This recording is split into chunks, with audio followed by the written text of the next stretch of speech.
Hi, welcome back with another video. And in this video, we are dealing with the essay by Francis Bacon, that is Of Marriage and the Single Life.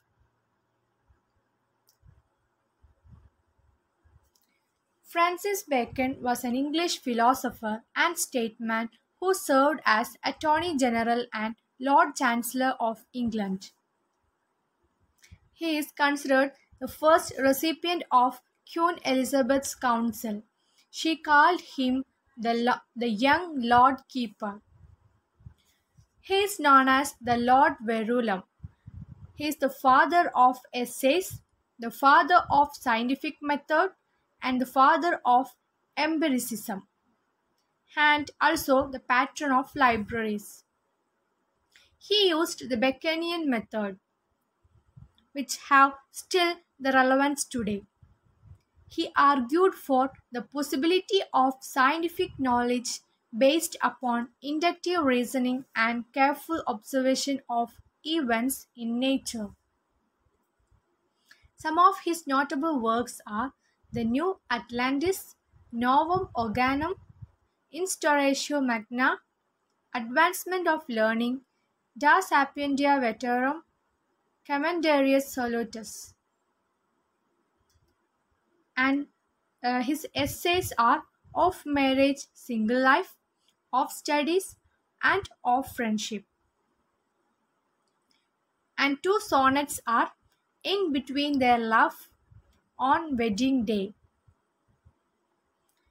And one of his important and famous quote is, A little philosophy inclineth man's mind to atheism, but depth in philosophy bringeth men's minds about to religion. Bacon's three goals are uncover the truth, to serve his country, and to serve his church. This is the main purpose or goal of his writings. Then let us go through the writing style of Bacon, which is still today have very much importance, and the present days Bacon's essays are read again and again, not because of the theme but because of the style of writing he used while writing the essays especially. And he used the Baconian method, or it is called as the Baconian method. It is an investigative method developed by Bacon, and it was put forward in his Novum Organum in 1620s. He used aphoristic style, that is, the straightforward statements that state a truth. Bacon in his essays writes in an aphoristic style that make a general statement. For example, in Of Studies, Bacon used or stated that studies have mainly three purposes, that is, to delight, for ornament, and for ability. And second example is the different kinds of books. Also in Of Studies, that is, some are to be persuaded lightly and others to be digested, and so on. Bacon merely states these facts almost as if they are established truths. He does not provide his personal opinions. This aphoristic style of Bacon's writings leaves the reader's active participation, allowing him to interpret and add to the meaning of his statements. This is opposed to the magisterial style where the entire information is provided, making the reader lazy and passive. And the next one is impersonality. Bacon's personal choices and opinions are not reflected through his writings.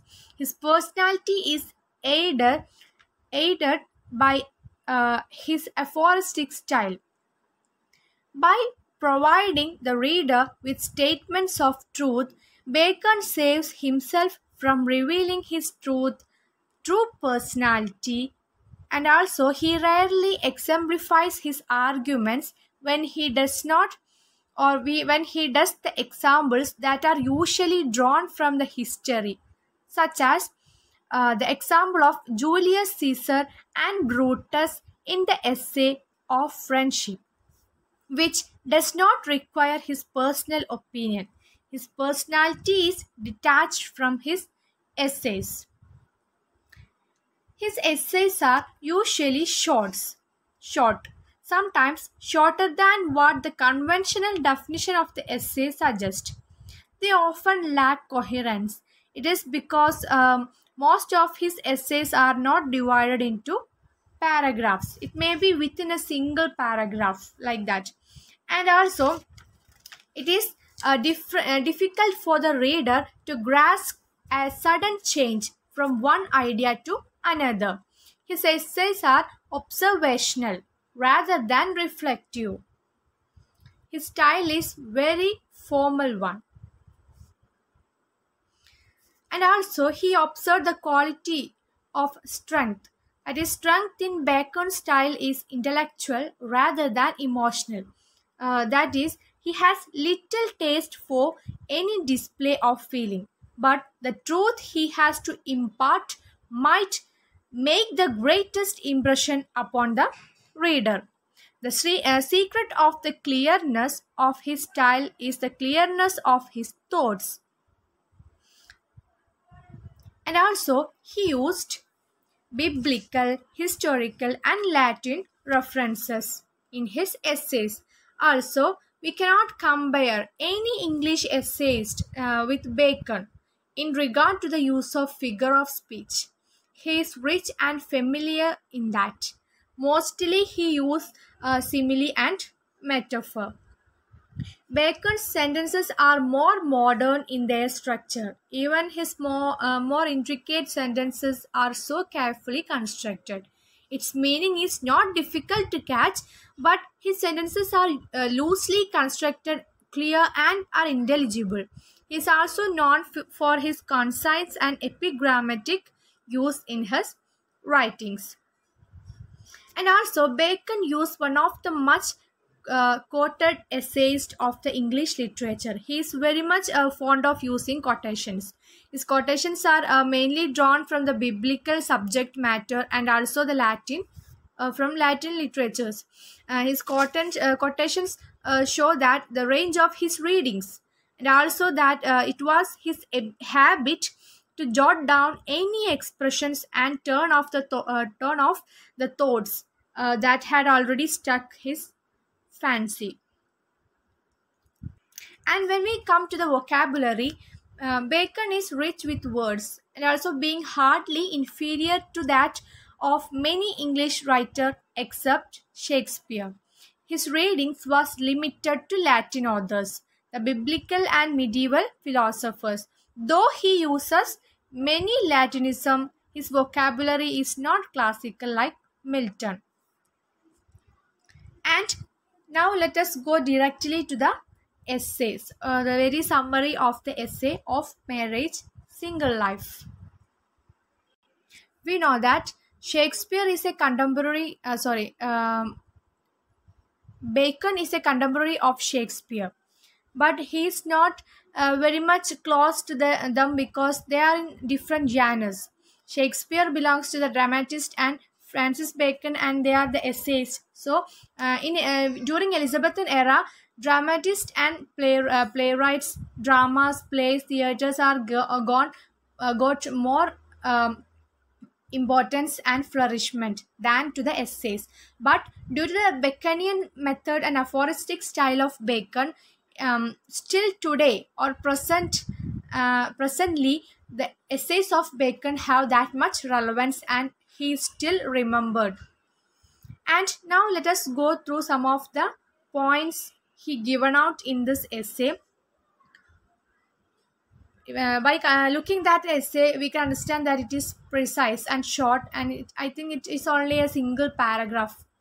But he included many themes, what we can say, or ideas and he added many thought-provoking things to his ideas, and it makes the readers more attachment and close to the writer. And now let us go through the very summary of the essay.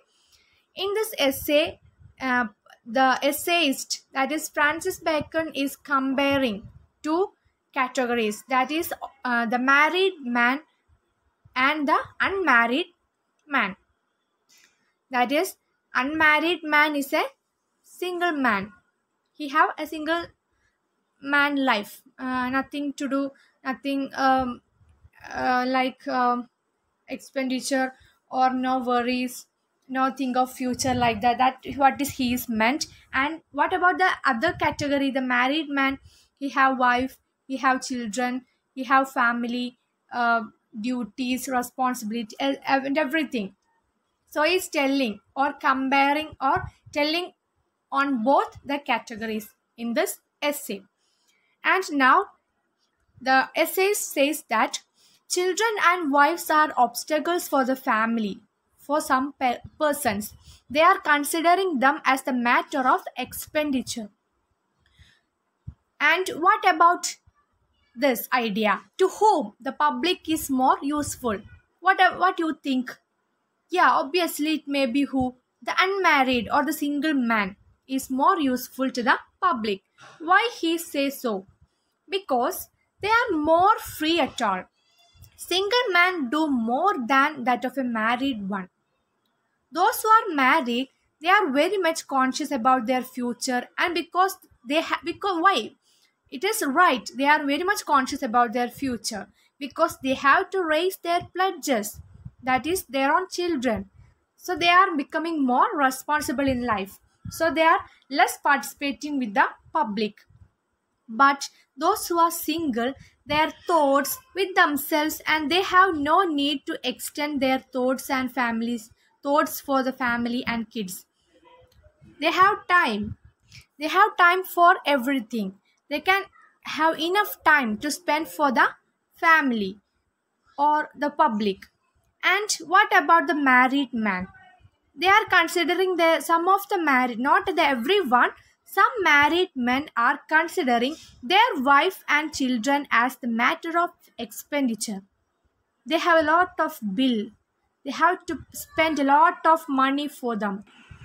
And some others are there who is thinking that having no children will make him more richer. That is, the essayist Francis Bacon is calling such persons as the greedy, foolish, and rich covetous men. They pride having no children, and so that they can become more richer. They are considering children as even the obstacles for being a rich man.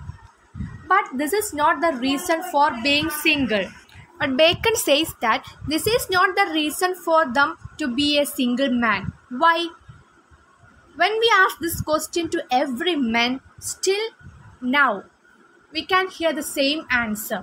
Even though they are married or not married, the answer will be that they can be free. They have liberty. They have freedom. They have freedom at all. And being a single man means they have enough freedom and liberty for them. They have nothing for worries. They have no responsibilities. They have no duties to be worried of. They have nothing to raise, even their pledges or wives or like that.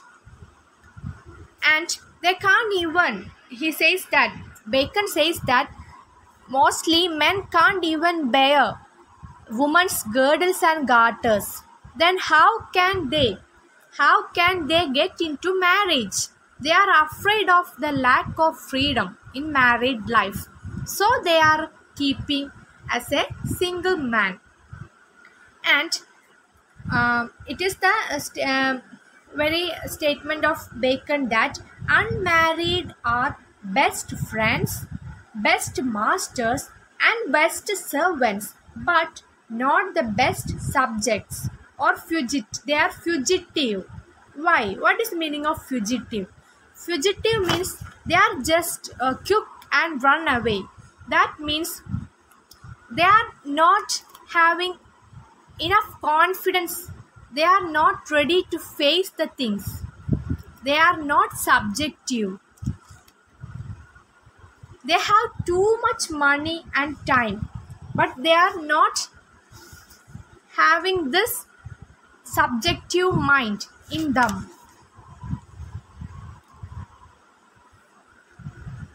And this is a particular quote from the essay, and that is, being a single man is best for churchmen. Why Bacon said so? That is because, why he said, because charity will hardly water the ground. Here let us consider about churchmen and single men. That is, let us now consider Paul is the family. For example, Paul is the family and he must. So churchman means now before being a churchman is a normal man and he want to consider his family first. It is giving more priority. Then it is going to the church and all. First priority is for family. So he want to consider his family and give priority for his family, and then only he will be beneficial for the society. Or how he is beneficial? By giving charity and others and being a churchman and like that. So it is better to be a single man for the churchman, so he can directly feel the ground. If he is a married man, it will hardly water the ground. Means firstly he have to fulfill the pool, then only he can fill the ground. That is what here mean, that it is better to be a single man for being a churchman, so he could directly fill the ground or the charity or the means of church. And the next one is, being married or not married can make changes in judges and magistrates. There is no case whether it can be a married man or not married, both can be. Why? Because they are facile and corrupt. It is like having a servant 5 times worse than a wife, and there is no much influence of the family at all in these cases. So it can be anyone. And the third one is considering the soldier. And Bacon says that a soldier can be more better to be a married man. Why he says so? Because if they are single, they are keeping family far. They are alone. They see death before them. And this makes them their heart so hard, and sometimes the cruel face will reflect in them, and it can be the bad side of the soldier. On the other hand, if he is a married man, he will be more responsible in life, because he want to go back to his family and children and be happy with them. So he will be more responsible, and so for that they will fight well. Okay, so what we can say here, wife and children are the discipline of humanity. Okay, and the next one is the quote by Bacon, that is, wives are young man's mistress, companion for middle age and old man's nurses.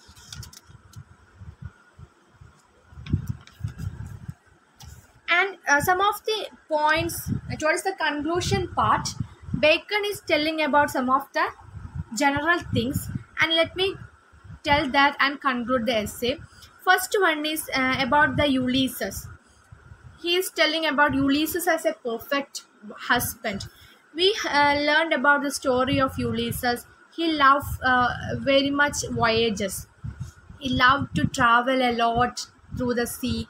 He conducted many voyages, and also I don't remember just the name. One poem I just read about the he mentioned that I don't remember the very line. He mentioned the meaning of the line is he he's it is the last journey of his voyage. This is the last voyage, means he is in old age.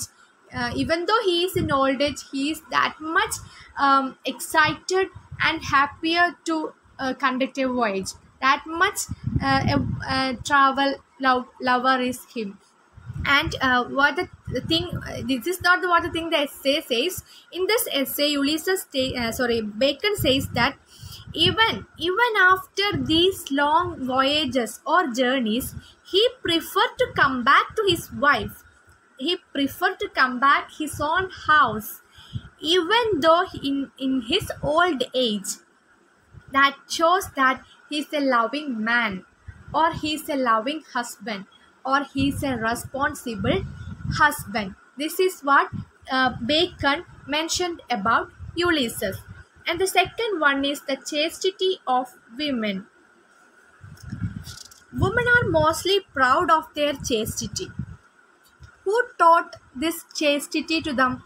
Yeah, obviously, the custom and society taught this chastity to them. If the husband is wise, wives are so proud. This is a given and take relationship taught by actually the custom. A give and take relationship it's telling here. And also, we often see good husband, bad husbands often get good wives. It's a cliche. Why it is so? Yeah, it may be because the wife will be more patience to him. And sometimes we see often the bad men will show a good character once in a blue moon. Yeah, so she is praising her husband. Yeah, my husband is good. I like that. Okay, so often we say bad husbands have good wives. And Bacon mentioned about the adjustments in life also. It's a give and take relationship. So obviously, the relationship never will fail if the husband is chosen by wife her own. So she could be more understand about the man she is going to marry, and get married means there will not be any failures. They can understand each other and share each other. Okay, and this is all about the very essay. This is a very short essay, but he includes or compares about the married men and the other category of being a single man. I hope you all understand this video.